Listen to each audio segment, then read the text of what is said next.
Good afternoon, everyone. My name is Kristen Palazzolo. I am the Community Manager for the CA Security Community, and today is our second webcast in a series of Summer Lunch and Learn webcasts on CA Privileged Access Management. Today's topic is going to be presented by Steve McCullough and Rob Forbes. I'm going to post a link to all of the Lunch and Learn series webcasts in the chat window if you want to go take a look at that post in the CA community. This is the second webcast in the series, like I said. We have 4 more after this one, and the replay and slides from the first one can also be found at that blog post that I just linked to in the chat window. So today, Steve and Rob are going to be presenting, and then we're going to be opening it up for live Q&A at the end of the presentation. If you have a question, you can ask it immediately in the chat window or the Q&A window, or you can hold your question towards the end, and we can unmute your line so that you can ask it over the phone. And today's webcast is being recorded as well, so like the first one, I will be posting the replay and the slides to the community, as well as emailing them out to all who attended today. So thank you, Steve and Rob. I'm going to pass it off to Steve first. Well, thank you, Kristen, and good afternoon, good morning, wherever you happen to be. This is Steve McCullough. I'm the Market Focus Advisor for CA's Privileged Access Management Solution. We also have as our subject matter expert today, Robert Forbes, who will be driving a demonstration of our technology later. As Kristen mentioned, this is, and for those of you who attended 2 weeks ago will remember, this is the second in a series for our Privileged Access Management Summer Session. In our first session, we talked about why Privileged Access Management is an important concern, and we'll be quickly reviewing that again today. The completeness of our solution sometimes leads to the question of, well, that sounds like a lot of countermeasures to apply to this problem. If it's so complicated, surely the solution must be complicated as well. So we'll be covering that today to demonstrate really a simple solution for what can be a complex problem. And so the topic of today's session is that simplicity matters, and we'll be going over exactly how we address this need for simplicity in our approach to privileged access management. So to level set again, the last few years, it was, I think 2 years ago, was known as the year of the breach until last year, which was also the year of the breach. And I think what we're finding is that breaches are becoming ubiquitous. It is now no longer a question of can we be breached, but the attackers have been demonstrating that breaches are not only technically and theoretically possible, but they're an actual reality that everybody is trying to defend themselves against. And privileged accounts and privileged access goes right to the heart of the kill chain that attackers use to breach your systems.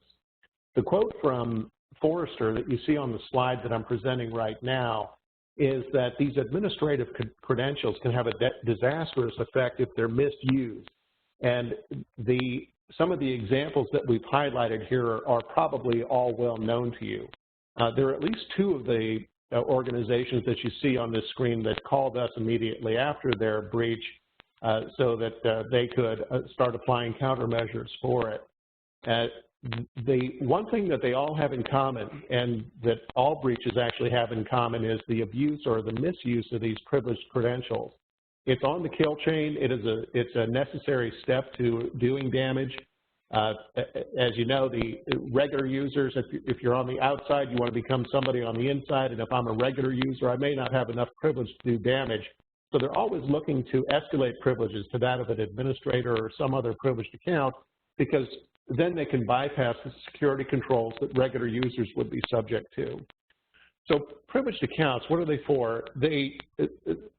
Employees or partners, somebody has administrative privileges so that you can see that system administrators and network admins, database administrators, application admins, and so on, every system, every application, every database has to be maintained, configured by somebody. And these regular users shouldn't have that privileges, so these high privileges are confined to a small number of privileged accounts.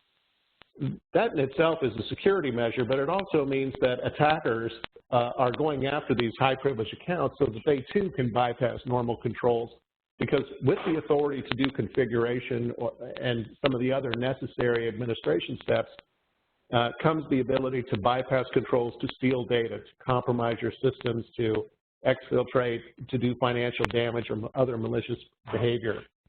So, and as your enterprise expands from on-prem to the virtual environment, to VMware, perhaps to the public cloud, maybe to SaaS applications, you become, the bigger your enterprise comes and the more open your enterprise becomes, the bigger the problem you have. There are just more applications and your enterprise is now more open, so that as partners, employees have remote access. Perhaps you're doing software as a service. Perhaps you're doing AWS. Hackers like to exploit those capabilities that are available when you open your enterprise, and sometimes they'll use malware or other programmatic means, sometimes zero-day vulnerabilities. And the point of this slide, again, is that if it looks busy and complicated, because in your enterprise it is busy and complicated, and the privileged accounts are everywhere, very possible that you have more privileged accounts than you have employees in your company. Any of these could be breached, and in the case of the breaches that you've heard about, they have been breached. So the goals of privileged access management would be to stop targeted attacks. Also, compliance is a very important goal. Auditors have wised up to the fact that these privileged accounts need to have reasonable controls around them. You can be compliant if that is your goal, and you can still have a lot of risk. So being able to stop the targeted attacks is actually an independent goal from enabling your compliance with whatever standards. Also, mitigating insider threats. This is the malicious use of accounts with people who work for you.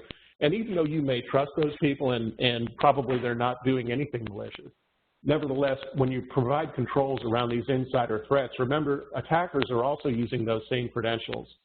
So the controls that you put in place for insider threats actually have the dual benefit of stopping the outside attackers as well. The securing the hybrid enterprise refers back to the ubiquitous nature of privileged accounts that I was showing you before. It's rare now that we all have everything's on-prem or that everything is physical servers. You introduce virtualization, you've got another attack surface. You open up to cloud, software as a service, or infrastructure as a service, you're expanding your attack surface. So just more stuff to defend. And then enhanced operational efficiency refers to people still have to do their jobs. You can't put in controls that are so stringent or so cumbersome that it impedes your ability to keep those systems up, running, and optimize the legitimate functions that administrators have to do and you expect them to do. There are three goals from the textbooks about security: confidentiality, integrity, and availability. And if operators, administrators can't do their jobs, that's going to impact your availability and thereby hurt your security as well. So you need to be able to implement controls that will facilitate people doing their jobs while still putting in the necessary controls. And a lot of the countermeasures that you would implement for privileged access management are mentioned here. So you want to put in strong authentication, the credential vault to control access to who can use this password. Maybe we don't share the passwords anymore. We store them in the credential vault and provide a service whereby only authorized users can access those credentials, possibly doing that, coupling that with automated login. Controlling access to systems and privileged credentials using a least privilege role-based access control. Inline command filtering, so that would be you've started an SSH session perhaps to a Unix or Linux system or to a router. Not everybody should have full administrative privileges. Maybe you can dial back through a whitelist or a blacklist which commands they should be able to run during that session. Session monitoring, recording, and accountability of users is a critical control, and that in itself will affect users' behavior, especially the insiders. People who know that they're being recorded are going to be less likely to bypass your standards for configuration and change management and won't be doing undue things and may perhaps cause an inadvertent outage. And an often overlooked capability for privileged access management is application to application, or the applicative use of privileged credentials. So it's not just users that use privileged credentials. Applications sometimes leave hard-coded in them as well, and you'd like to be able to remove that risk. So controlling access to privileged accounts is a necessary defense for the kill chain. Again, we covered this in some depth last time, so I'm not going to dwell on it today, but all of the countermeasures that we were describing are used to supplement your defense in depth approach for for privileged account defense. And the control measures that we are going to provide will be an effective measure as part of a defense in depth strategy. Just as you would not consider running your enterprise without a firewall, just as you would not consider running your enterprise without an antivirus. And so you should not consider running your enterprise without effective controls for privileged access. Privileged accounts and privileged access are always on the kill chain. All the breaches make use of that, and providing effective countermeasures for that is an important control for a defense in depth strategy. So let's talk about CA Privileged Access Manager in particular with regard to, well, how can such a defense with so many countermeasures actually be simple? Well, the first is we address privileged access management through an appliance-based form factor, and that factor actually could be one of your choosing. It can be a hardware-based appliance, it can be VMware-based appliance, or even an AWS Omni-based appliance. The appliance has everything that you need on it. We supply the operating system. It includes our application. It has built-in load balancing, built-in failover. It supports an active and delivers an active high availability. It supports disaster recovery configurations. It stands up a virtual IP. It does clustering. So with a pair of our appliances, you don't need load balancers, you don't need terminal service licenses, you don't need to license a database, you don't need to license the operating system, and you don't have to stand those things up and care and feed for them. So besides being a rapid time to value, the long-term maintenance of our appliance-based form factor provides a very simple approach for the foundation for privileged access management. Also, the appliance itself, the software and the operating system, is upgraded in place. You don't have to do a parallel forklift upgrade. You don't have to watch out for Patch Tuesday. In fact, when we deliver an update to our software, you can download it from your browser, and simply through a next finish type of scenario, you can provide an update to these appliances. So the delivery of it, very simple. The maintenance of it, very simple. Again, it addresses the entire hybrid enterprise. So you don't have to have one solution for your data center, a completely different environment for your virtual data center, a completely different environment for your infrastructure as a service if you're using cloud computing or you're using SaaS applications. The simple form factor of the appliance is going to deliver everything you need for the entire hybrid enterprise. The capabilities, all of them that we were describing as countermeasures for privileged access management, are delivered on this appliance. So the credential vault that is used by users as well as by applications, the enforcement of the authentication method of your choice, whatever you want to use to authenticate your users. Maybe you're comfortable with a single factor, but if you want to go with strong dual factor or even hybrid authentication, we support that as well. Automated login or federated identity to the systems that you're controlling access to and giving you that single sign-on benefit. The zero trust model providing a role-based access control. That is, you will not even be presented the option of connecting to systems that you're not pre-authorized for. The monitoring and enforcing of the policies. This has got to do with not only the zero trust model access control and logging that, but also the inline command broker and leapfrog prevention that we provide as countermeasures. Video session recording and the metadata about those sessions, like where did you come from, which IP address, which program did you use, what system did you go to, as well as the video itself of what you did while you were there, are all delivered. Very simple for us to stand this up. It does not require separate infrastructure. All these features are enabled through a checkbox on one screen, one of a couple screens. And the full attribution, the accountability of users. So here is Robert Forbes. What systems did he access? What did he do while he was there?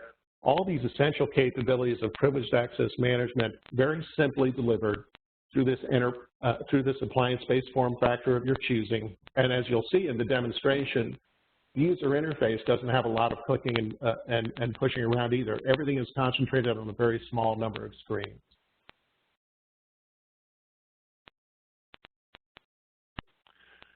When we deliver privileged access management, as we've described, some of the things that our customers really appreciate about it and why we've been so successful in this space, this full-featured solution that we were just describing and the purpose-built appliance. So the credential vault, the access control, the session management, the command broker, even the capability of doing the application, all those capabilities are delivered in our software that are on the appliance. You can license just those features that you need from that appliance. The appliance itself is purpose-built. It does not require you to buy additional high availability software. It's all built in. Disaster recovery, load balancing. You don't license the operating system separately. You don't license the database separately. So there are no hidden costs. And again, the care and feeding of it is very, very low. The scalability is itself a simplicity measure, because if your environment grows to any scale at all, you don't want to have to keep throwing hardware and additional service and additional things at it. So the scalability actually is a contributing factor to the simplicity, and we differentiate ourselves in the PAM market, especially when it comes to video session recording. We will provide 10 to 20 times the number of concurrent recorded sessions of a non-appliance-based solution on our appliances.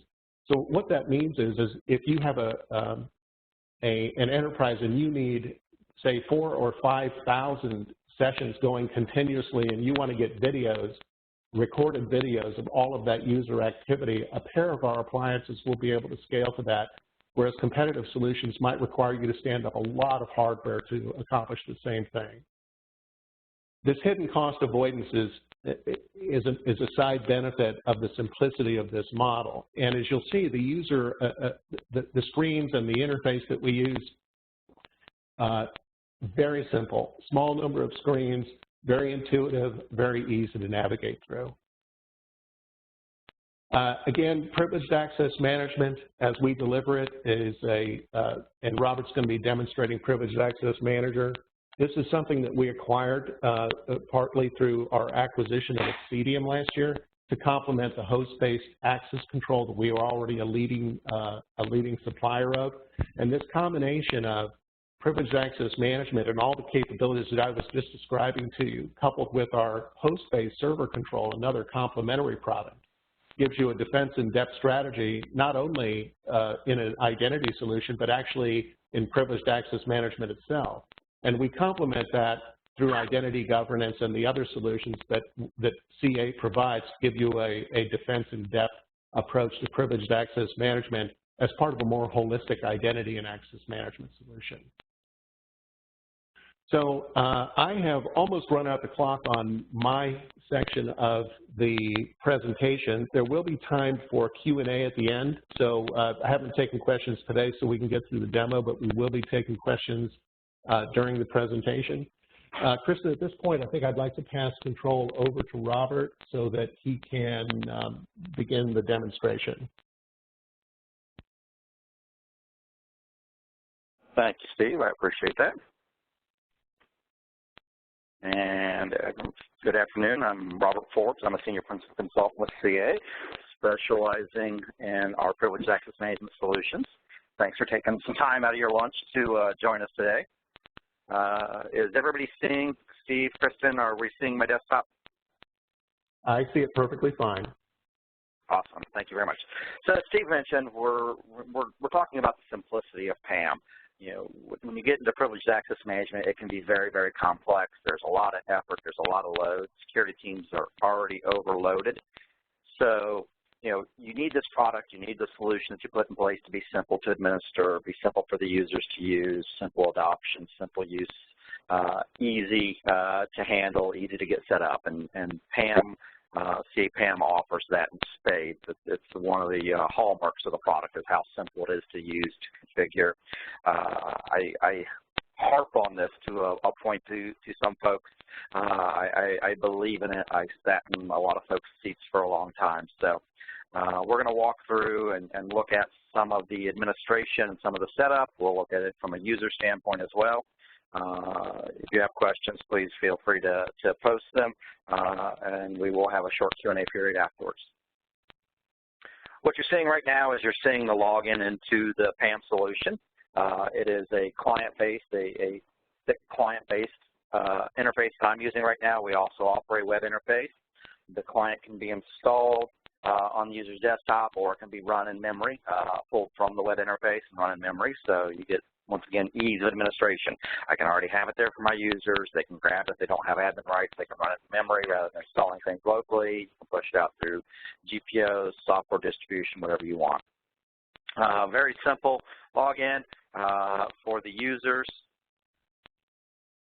And of course, now we have, when I shared, it seems to be freezing my desktop. Pardon one moment. There we go. So, you know, for the users to log in, it's really just their ID, their password. You can, we'll show this, but you have options for login. You can control what the default is. You know, if users are connecting into your Active Directory infrastructure, they just choose that. You can set that as the default. I'm going to log in as an overall administrator. We do also offer Radius for multi-factor or a combination of Radius and LDAP. I'm going to log in here. I'm going to log in as the overall administrator. It's going to connect me up, and I get a very informative, easy to read first line screen as an administrator. I get a quick glance of what's going on with my licensing, where's my status of my licensing, what am I managing, how much do I have in the environment, how many users, how many ADA accounts, you know, what's been going on, you know, how many requests for passwords, you know, how many logins by different IDs. I get my status of my appliances. If I have a cluster, I would have a full list of all the appliances in the cluster here. I get a list of the recent events in here. Now, Steve talked about we've got multiple form factors, hardware appliance, a VMware, or an Amazon AMI. Setting the appliance up is literally about 10 minutes. You spin up the appliance on the front of the hardware appliances and menu-driven interface, or on the AMI or the OVA. You set up your default gateway, your IP address, your DNS, and your IP address. You set those four things up, you fire the box up, and you're ready to go. It's up, the solution's ready, you're ready to start connecting, you're ready to start tying into the various functions that you need to tie into your Active Directory infrastructure, your LDAP infrastructure, your syslog servers. You're ready to set up, you know, your authentication sources, your Radius, any of those types of things. So it's very fast to bring this appliance up, get things going. I'm not off talking to my DBAs, getting SQL administration. You know, here's my schema, here's what I need here. Oh, by the way, I need it highly available because it's my password vault, so you need to cluster it for me. I need my OS, I need my interfaces, I need, you know, I need. No, it's very quick, very simple to bring it up, which is also key in issues like disasters or recoveries. If I need to bring a new appliance up, I can bring another one up very rapidly. So if I need it for load, if I need it for an outage or those types of things, it's very simple to have additional appliances brought online. Simplicity, you know, it doesn't get much simpler than, you know, for configuration. Most options for configuration, and we'll touch on a few of these, take 3, 4, 5 fields of entry. It's in one location for the most part for the key things that you're going to set up when you first configure things. If I'm setting up HSM, we do support HSM to increase the security of your password credentials, so that, you know, if the box happens to be breached, the key for encrypting everything is not stored locally on my box. So I can have a physical HSM in the physical appliance, or I can support network HSMs in Amazon or my VMware infrastructure. And setting that up is very straightforward. It's, you know, 1, 2, 3, 4 entries, and I go. If I've got integration to Microsoft or Amazon, you know, I've got very simple integration configuration. I just add my alias key, I select my region, and I go. VMware, we've got integration into the VMware infrastructure, so we can actually tie into your inventories from VMware and the tags VMware to administer hosts and add them and remove them from the infrastructure. So once again, ease of administration, and my hosts are very dynamic in VMware. They're coming in and out, so I need those things to be added. I don't want to constantly be trying to go manually do this or have CSV files, those types of things. I can just add the vCenter here, and I can tell it. And it's a single line, you know, with a single option of do I want to do a device sync on it. So I can see that inventory. Same way with VMware NSX. We a very simple integration, set it up and go. NSX is a very deep, rich infrastructure for doing security tied two ways into NSX, so that, you know, we're very aware of what's going on inside NSX. It's aware of PAM. If it moves a host for security purposes to a new zone, it can actually tell PAM to roll the passwords for the appliance, to, you know, re-authenticate the users, to instantiate session recording for the users. So it provides a very critical point of integration with that key tool in a lot of organizations. You know, Radius TACX integration. So a lot of organizations, Steve mentioned, you know, multi-factor. You know, you want to make sure that you're controlling the access to these keys of the kingdom, and most organizations are leveraging some form of multi-factor, be it, you know, RSA security tokens, CA advanced auth, or other solutions in that space. 99% of these products support Radius as a standard protocol. So, you know, if I need to set that up, once again, it's very simple. I go in and I add my server, you know, what's my port, what type of connection am I doing, is it Radius or TACX, what's my shared secret, and I go. So once again, very rapid, very quick to get up. I need multi-factor, hey, it's straightforward. Splunk, we have out of the box a Splunk forwarder for Splunk integration, and we provide a Splunk app that you can leverage on the Splunk interface for easy reporting and monitoring. And once again, it's literally, you know, what's my server and what's my port, and go. And we'll show the Splunk app just so folks can get a feel for what that's like and how it can ease some of your monitoring and reporting. LDAP. Once again, you know, this is probably the busiest configuration. By default for Active Directory, you're just going to use these top, once again, four configuration options. If I'm using a full LDAP server, I need to identify some of the unique attributes such as the user ID, what is a group on that LDAP server, since those can be fairly dynamic, and go. But once again, just a few clicks, a few fields of entry. I'm not running around. I'm not looking for all kinds of information. I'm not, you know, bugging all my folks to go set stuff up for me. I don't need additional things configured. I need a read level account inside Active Directory, a read level account inside my LDAP domain to be able to, you know, pull this information in and go. We also offer a specific RSA configuration for a deeper integration into the RSA rather than Radius. We've got a native RSA. And once again, it's literally upload the file and go. So once again, we want to make things simple. We don't want this to be rocket science. It's very quick to learn this. We do this at POCs with customers, and usually within half a day, customers are bouncing through this screens like they've been here forever, because it's very straightforward. Now, Steve mentioned we offer clustering. If anybody here has done Microsoft clustering or Linux clustering or anything along those lines, any of the HA solutions out there, Nightwatch or any of those things, it's very intensive to get it set up. Database clustering is not simple and easy. Server clustering, you have to have very expensive Microsoft Enterprise licenses, RHEL Enterprise licenses that support the clustering. It's a lot of work to set it up and go. There's a lot of overhead, setting up load balancers and everything else that you need for that. CPAM is not that. Once again, we want this to be simple. We want the product to be clustered. We don't charge you for clustering. It's included as part of the product. It's your password vault. You need it up. It has to be up. Why would I want to go charge you an arm and a leg to be able to do that? Why do I want to make it difficult for you to do that? So it's very simple. The appliances have a pass key, passphrase that's leveraged. You choose which interface you're going to leverage for your clustering on the master. You define a VIP. So it might be 192.168.1.1, might be the VIP, and then 192.168.1.2 is the physical, and 1.3 is another physical, and 1.4. The master monitors and takes control of that VIP and processes the traffic on it and handles it through its own load balancing to process the traffic to other nodes in the infrastructure. I define the other nodes in the infrastructure, and I turn clustering on. Then I go to the other nodes, and I add the secret key and point them at the master, and everything's done. You can have clustering up in 5, 10 minutes, literally. If you've got your VIP addresses and you've got your ports set up and everything else, you're good. You turn the cluster on and you go. This is the easiest clustering I've seen in a product in a long, long time, if ever. I very rapidly can have clustering up. It's not difficult to handle.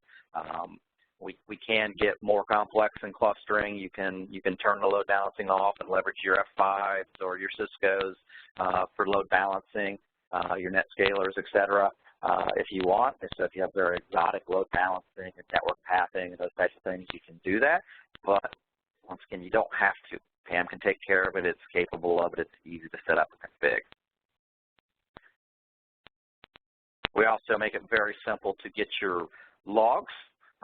You very simply, come in here you go to config logs, and we process the logs at the syslog servers. We've got the Splunk integration for native integration with Splunk, but, we also process raw syslog.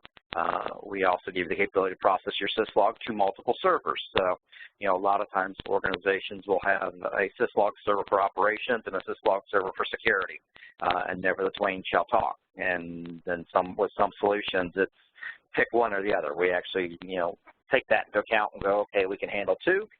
Give me the streams, give me the port, the IP address and the port, and go. And it's very simple. Once again, I can have two, delimited by a pipe, so it's very simple to set that up. So once again, simplicity. You can control your session recording. If I want to do session recording, where is that set up? Where is that handled? That's set up and handled through here. We did not want the appliances or the VMs to have tons of storage have to be attached to them for session recording, even though we take a small footprint for session recording. So for handling session recording, we use an NFS, a CIFS, which would also be a Windows share, or Amazon S3. For your storage, it's once again very simple to configure and set up. You just give us the path to it, the ID and password that can connect to it, and you go. So administration, configuration, getting the product up is very quick, very simple, very intuitive. I'm not having to, jump through 10 million, 50-step wizards. It's a few fields, a few lines, and most of them folks can very easily get. I'm not dependent upon other folks to go get me information. I'm not dependent upon DBAs to go set things up. It's very straightforward when I want to go run through this. So, when you get back from that, that's getting the appliance set up, configured, and running. The next step in this process is setting up my policies. That's the heart and soul of this. Who can access what? What access are folks allowed to have? PAM is an RBAC model, a role-based model system. It's a zero trust model. So just because I've got an account that can log into PAM, I don't have access to anything until somebody sets a policy that allows me to access that. Now, those policies can be based off things like, AD or LDAP groups. So I could have a birthright type access. I'm a new employee. I'm in the DBAs group. By default, when I log into PAM, I'm already going to have that access. So we want to keep it simple. We leverage that role model, make things clean. But so you want to set up and manage your policy. Once again, I always say this isn't sexy. This is simple. It's very easy. It's very straightforward. If I want to manage policies, I come into the policy tab. This tab stays consistent for me across the process of setting things up. I come in here and I say I want to manage policies. I get a list of all the policies. A lot of folks will go, well, that's a lot of information or could be a lot of information. Well, the great thing is everything can be context sensitive. So as I start typing, I can get a list and see who that applies to. This is by user or by group, by device or device group. So that gives you that full RBAC model for you to be able to do that mesh. I can give a single user access to a single device. I can give a single user access to a group of devices. I can give a group of users access to a single device or a group of users access to a group of devices. So it's that full mesh of an RBAC model. I can handle it by exception for a single one-off, or I can handle it very broadly. So it makes it very simple. So if I want to come in here and I want to build a policy for my good friend, Mr. Greg Ross, you know, it's context sensitive. The minute I select him, I get a list of existing policies, so I can see what he already has. So if I need to go modify that one, I can change that. Or I can come over here and I can start doing, and I can say, create a policy. You know, and I can come down here and very quickly, you know, what access does he need? Let's give him SSH, and let's give him SSH with the Cisco admin. It's going to automatically log him in with that process, and I'm not going to worry about any services or passwords. Do I want command line filters? Steve touched on the command line filters. I'll show those here in a moment and show how you set those up. At this moment, I'm not going to set one up there. Socket filters, and then types of recording. You'll notice I can't choose graphical or web portal because it's an SSH session. It's not a graphical session. And I can go say, save. And it takes me there. It validates the policy that I just set. I can see it right at the top. You know, it's right here. You know, who it is, what type of policy. There's an access policy with recording on it. So very simple to go do that. We talked about filters. Steve mentioned those. Filters are very straightforward. We offer blacklists or whitelists. Blacklists is obviously these are no commands. Whitelists is these are good commands. You know, you can choose one or the other for the users. You can control what happens when users violate those. So you can set the number of violations. You know, I can do nothing but just warn them. Alerts will go out of the system. There'll be systems in the log, those types of things. I can log them out of the device. So I can, kill their session to that particular device. So if they're on the Unix box and trying to run commands, I can say, yeah, just kick them out of that Unix box. Or if I want, I can log them out of their session and log them out of PAM and lock their account in PAM so they can no longer get into the password vault. So this is an option that you have to handle on, what's our company policy on that. Handling the command filters is very straightforward. You've got lists of commands that are allowed. What do I want to do? Do I want to just alert? Do I want to block?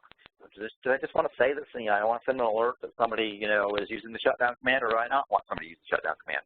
In this case, it's a DBA. I probably don't want them running halt and shut down and kill, those types of things. Config. I want them in doing things. They're using root. They're using it to set up, database configs, semaphore settings, those types of things. I really don't want them shutting down the box. So I can actually fill these lists. You can create a new list. What type is it? What are the keywords? Whitelist would be only allow. We do allow regex, so you can do matching. So once again, we want to make this simple. Regex, most administrators of Unix and Windows systems are very, very familiar with regex, industry standard. So I can do the regular expressions and process those if I don't want just straight keywords, and just get them set up and go. It's very straightforward, very simple.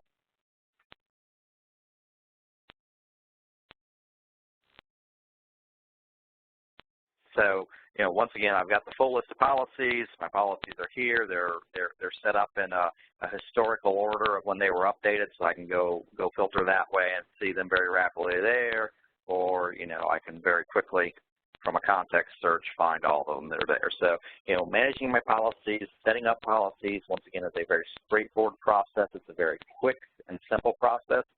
I don't have to go through a lot. I don't have a very complex infrastructure I need to go set up and try and figure things out.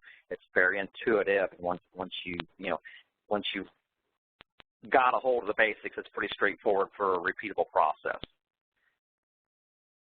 So, that's all the, how do I configure it? How do I use it? How do I handle the heart soul of it, the policies, managing the policies, setting up the policies, going on it? That's very straightforward. Some of the other things I need to handle is, Steve mentioned we've got session recording, we've got, processing that goes on there. I need to manage the sessions. I can actually kill sessions that are in process. I can start off sessions. So that's, once again, a very intuitive process. Let me go to sessions. I can go over here. I can go to my session recordings. I can get a list of all the current logins, who logged in, what they connect to, what type of session it was. I can quickly view the recording. I can search up here very rapidly. Once again, you want it to be simple. I can see what's going on. Hey, wait a minute, there's something going on here. I've got these nice red ones. Red, there's a violation. So we mentioned the command filters and the socket filters. If you're getting violations, you can very quickly see that. You can very quickly come over here, view the recording, pops up in here. I can actually, change things. I can look for things. I've got my authorizations in here. I can see the violations of the unauthorized events, the checkpoints, the times. I can run down here and see, what command was the user running. Oh, they tried to run the kill command or the shutdown command. So I can actually see what happened in this session, in this process. You'll notice that we've got the files are hashed. You see that the hash is valid. So you know that the recording has not been altered or tampered with, so it is valid, legal, it can be used in court. So once again, it's supposed to be set up for easy administration, easy use, easy processing. So I'll step out of that. We'll step into one other thing here from the administrative side. We want this to be very easy to use. So we talked about setting policies and stuff. We have default access methods, for SSH, those types of things. But sometimes you can't. You can't do something by default. You need to, set other things up. So web access and RDP access, a lot of times you have to teach PAM, how to log into those applications. So we provide a very simple to use learning mode. This is very similar for web apps or for other applications. So if I need somebody to be able to log into my Splunk app or my, my F5 web interface or my SAN interface, those types of things, and I don't want them to have the ID and password, but you don't have a connector for web applications. How do I do that? So I quickly, as an administrator, I go in and I choose, I want to go into learning mode. Hey, there's where the field is for the account name. Here's where the field is for that. And there's the field for the submit button. And I save it. PAM now knows how to log into Splunk. It knows how to take and process the IDs and passwords associated with that Splunk account when they're assigned to that. And we'll be able to log the users into the Splunk application. And if we come up here, it's very easy for the users. Very quickly, you're up in, and this actually gives me a chance to show off the Splunk app. Not a ton of data because it's a test environment, but you can see the fields and the reports that are available in our Splunk application. Splunk app is a standard Splunk store app. It's a .spl. Just apply it to your Splunk server and go. We can also show, once again, I have my syslog stream coming in here. So everything that's processing on the box is available inside my Splunk or my ArcSight or whatever else I want, and I can go through and filter and see what's going on inside the appliance. I can look for things like violations or those types of things inside that infrastructure. So I'm going to log off as an administrator real quick and just log in as a regular user.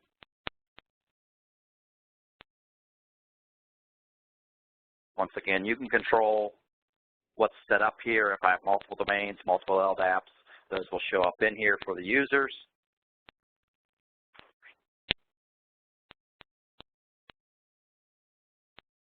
From the user standpoint, they've got a lot less visibility and a lot less of what's going on. Bear with me, I've got multiple things running on my laptop. So the users, you'll notice, they don't see everything the administrators see. They see a very simple view. They see a list of their systems. They click on it. If you have multiple accounts there, they would get the multiple accounts, but they never have to do anything, and they're logged in. And once again, this is all based off policy.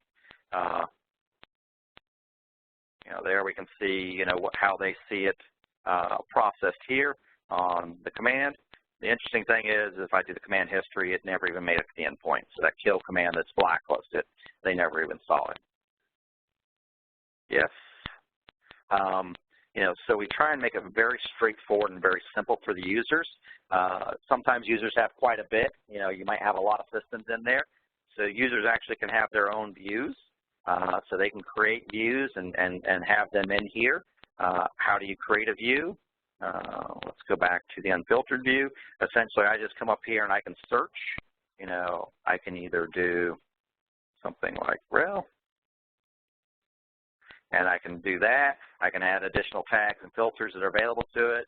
I could save this as a view. I can save this as rel servers, and anything that had the word rel in it would show up in this view. So then now as a user, I've got multiple options here to go see what's going on. So for administrators who have lots of systems, those types of things, they can leverage things like the inherent tags from the OSs, tags defined by the administrators, such as the SQL Server tag that was populated there before, and they can very quickly get to what they want. And even then, if they want to filter down further, they can filter even further inside there. So, you know, in that view, just search for SQL. So there we go. So for an administrator, it's going to be very simple for them, even if they have a broad list of servers that they admin and they take care of. They're going to have very simple access and very simple capability to go track down what they need, get to those boxes, get connected, and very simply get into it. Now, you know, I showed the SSH. You know, it's not always about, you know, SSH or something like that, something that we run and access off the appliance. We can also run applications locally, or we can run applications off an RDP. So if I only want someone to have access to one thing, I don't want to give them the admin login to the server itself and let them be on the desktop. I only want them to have access to the database server. You know, I only want them to be able to be connected in. Once again, I have access to that. Very straightforward, simple. It's the only thing I have. It's managed in the standard Microsoft Terminal Services infrastructure, and it just goes. And you can't see me clicking, but I'm clicking and nothing's happening. I don't have access to anything but that.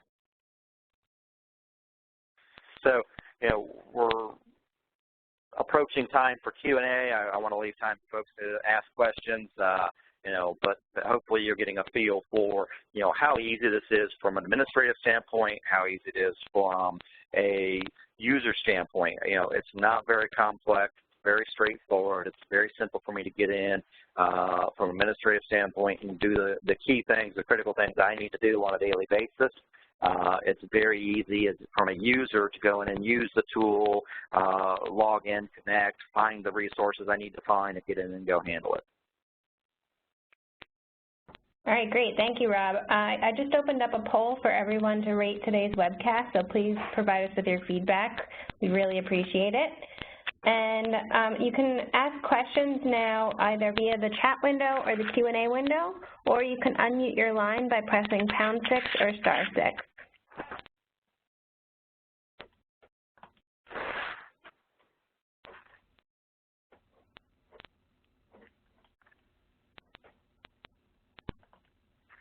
You can also press the icon in the WebEx window. There's a phone icon with a question mark. If you press that, I can unmute your line for you, and you can ask a question over the phone that way.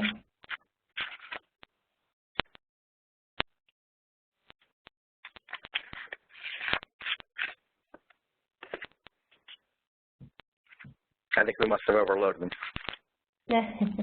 Here's a question. What is the difference between PAM and PIM? So yeah, maybe I'll try to respond to that. So Privileged Identity Manager was the branding of technology that CA's had for a long time. There's really only an eyelash bit of difference between the concept of Privileged Identity Management and Privileged Access Management. Actually, the product that we're branding as CA PAM today does both. But some of the analysts have decided to change their terminology from PIM to PAM. But importantly, where we were with PIM was we were already a leader in the space. We did very well in AS reviews. It's been one of our good revenue producers. But we looked at the marketplace and our own roadmap and felt like we could accelerate our roadmap through a strategic acquisition if we could find the right partner.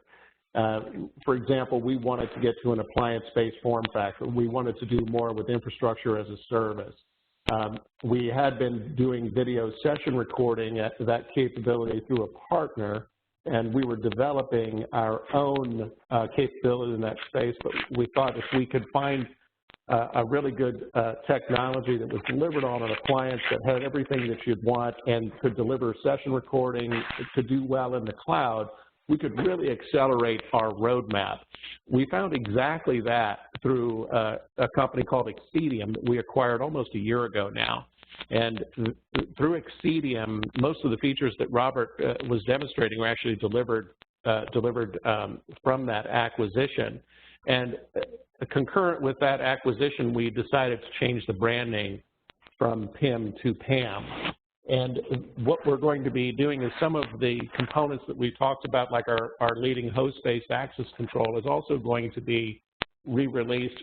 A new version of that going to be coming out now that will be integrated with CA PAM, and that's going to be called PAM Server Control. So the main difference between PIM and PAM is a rebranding based on kind of a shift in the marketplace, but the technology itself is based on a very important and strategic acquisition for us of Expedium.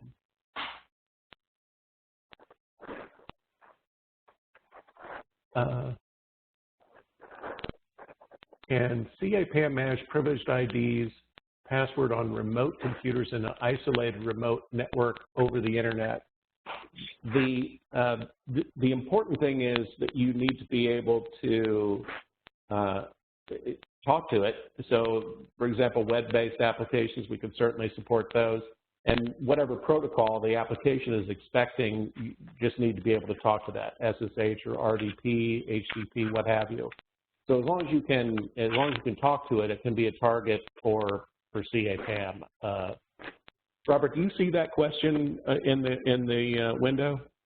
I do, and yeah. So the big thing is there has to be, if you want to manage the password, you don't want to just log somebody in and connect. If you actually want to be able to rotate that password, then there needs to be connectivity over the appropriate protocols to that password, be it SSH, be it Windows, be it ODBC connectivity, Telnet, which I would never recommend, but there are still some old applications out there that leverage it. We have to be able to talk to the endpoints at the protocol layer for the application to be able to change the password. Yeah. If there's no path to it, if it's blocked off, then we can't manage the password. Yep. So who initiates the password management process, CA PAM server or the client computer?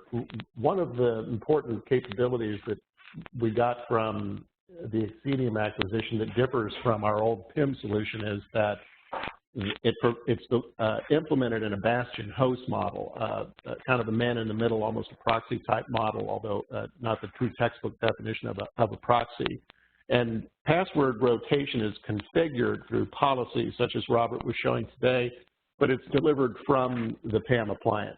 So the bastion host actually does the password rotation on all the endpoints that are being managed through PAM.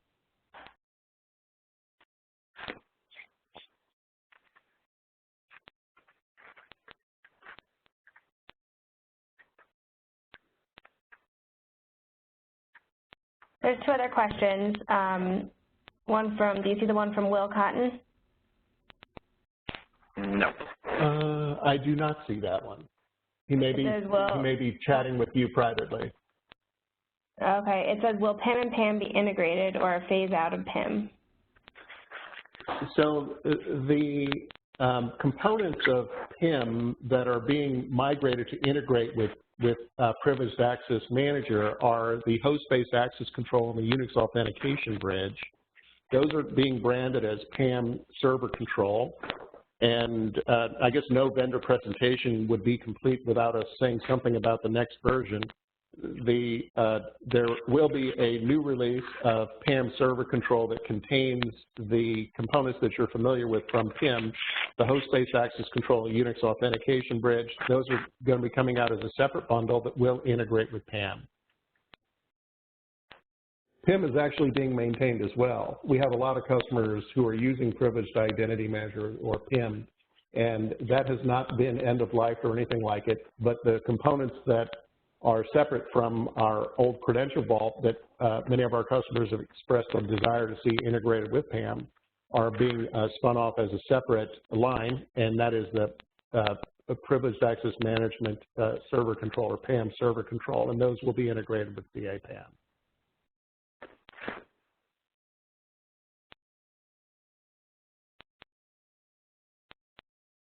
Okay, and then was the question answered, let's see, from who initiates the password management process? CA PAM server or the client computer? CA PAM server handles that. Yeah, it's managing the password, so it has to initiate the process. Okay, and then he also asked, is there a plugin / API that would be the API-N that would allow pushing a FIPS compliant password to the CA PAM vault? Yeah, so CA PAM is already FIPS compliant, and there actually is, for sites that require FIPS certified software, we actually have SKUs that are FIPS branded, so we support FIPS with CA PAM today. But to extend on that, yes, there is a REST API. I was just going to say, to extend on it, we do have a REST API that you can interact with. You can scope it and restrict it, and you can allow updates to passwords across that REST API. So there's a question here from regarding CLANG. So this is a question with regard to the host-based access control component in PIM. And I think the question is, whereas in CA PAM you have whitelist, blacklist, does a similar job. My understanding here correct, so what's the additional going to be in CA PAM server control? So the whitelist, blacklist capability is a little bit more lightweight than what PAM server control has, because it's for one thing, it's inline, delivered on the Bastion host, does not require an agent. It is limited in the sense that it really is useful for something that is typed interactively in the SSH session when it's going through PAM. So you could, for example, limit, I think, Robert, you were showing the kill command. Sometimes people need to run the kill command, and that granularity as to which process you would be able to kill is a subtlety that is really not suitable for a command broker. The fine-grained resource protection that CA PIM provides on a server is going to be effective even if somebody is not going through PAM. It also gives a lot more granularity as to which processes you can terminate, for example, or which files you could access. And also, not everybody needs or would have a blacklist, right? So sometimes full-blown administrators actually do need to run the kill command. And host-based access control would be able to provide that distinction as to what you can do, even if you're going through PAM. And one other thought about that: if a server is attacked directly, for example, not going through the Bastion host, or there's kind of an 80-20 rule. For that 20% of servers that really is the crown jewels of your enterprise, you may want to have a supplemental control in addition to that, which is provided by PAM, in case somebody is going after your server directly, such as a zero-day vulnerability or some other breach. So there's again, defense in depth approach that's delivered through PAM and PAM server control. And I like to characterize it as an 80-20 rule, that PAM is going to give you 100% of what you need for 80% of your environment, but perhaps for the other 20% of your servers, you might want to have that host-based powerful access control that can defend those servers with additional protection.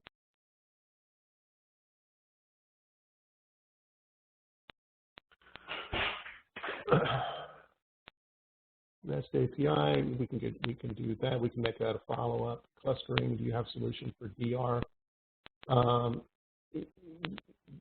Do you want to cover the DR question, because that's really just an extension of the? Go ahead, Robert. Yeah.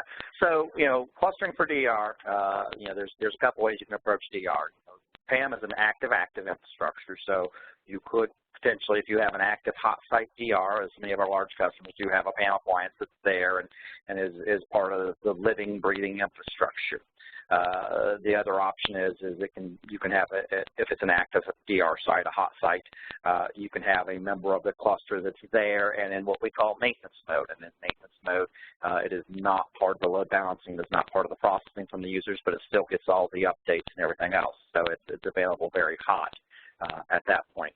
And then we also have the option of you can take backups of the configurations and of the password databases. This can be stored on, any server. We can copy them off of an SCP to any server, and then they can be backed up on a regular process. You can map them to your RTO, your RTPs your recovery time objectives, your recovery time points, so that, anytime that server's brought up, you copy that backup up onto that box, and you apply those, and it takes a couple seconds to just really apply them and go. So you have a couple different options for handling DR.